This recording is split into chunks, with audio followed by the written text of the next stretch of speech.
The September celebrations will kick off in about a month's time, and the Memorial Park in the Fort George area is synonymous with the occasion. Every year, at least one of the big events is held at the park, after which citizens organize their street parade. But for the past 5 months, work to retrofit and to give the park and surroundings a more aesthetically pleasing ambience has been in progress, hindering the traffic flow and access to areas on the upper reaches of Fort Point. When we visited the area earlier this week, it looked as if though Belizeans, at least the city residents, would have to attend September events at another venue. But according to engineering consultant for the Sustainable Tourism Project, Carlton Young, the key features of the park will be completed in time to continue with the September tradition. You're saying that it's going to be finished for the September celebration?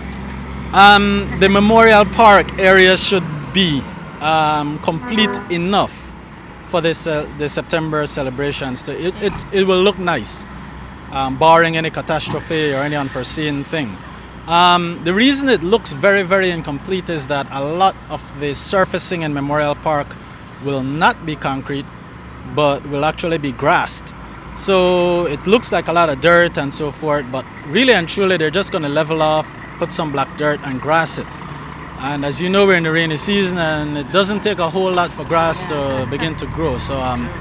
So we're pretty confident that this area will look a lot different by the end of August. What we will have ready is the large stage replacement, which everyone can see going up. We will also have the significant portion of the memorial in place, also for the ex-servicemen's leagues, their ceremonies that come up in November. So that'll be the replacement and the refurbishment of the obelisk itself, the refurbishment of the traditional bandstand that I think everyone remembers so fondly in the park itself. So that will be back there too. So the park will be ready for foreign affairs and their activities that they have, as well as South Park Street, which you can see is advancing very much with the bollards and all the pavers in place. That will be open for actual traffic accessibility into the park for their ceremonies themselves. Christy Mastry is the director of the Sustainable Tourism Program, of which the project is a part. She told Love News that there have been a few changes in the design, one of which pertains to the road beds themselves. In some locations we've gone from the pavers, which everyone will see, to a stampcrete, which is actually a cast in place slab. As you can see, we're standing on it right now, and it's mainly at areas where we have the large turning radiuses for the buses that will be coming through here, and up at the top of the park where a lot of the buses will be trafficking on a day-to-day basis. Because this project entails building up on the existing pavement, we ended up raising the top of road surface by about 8 to 10 inches on average. So that gave us scope to increase the capacity of drains without digging. Because in this area, you may or may not recall or know, but there were times when the drains were half full with no rain, just from the high tides, right? The sea coming up. And in a situation like that, of course, you can't drain any lower than the surface of the sea. So that constrained the capacity of all the drains in this area.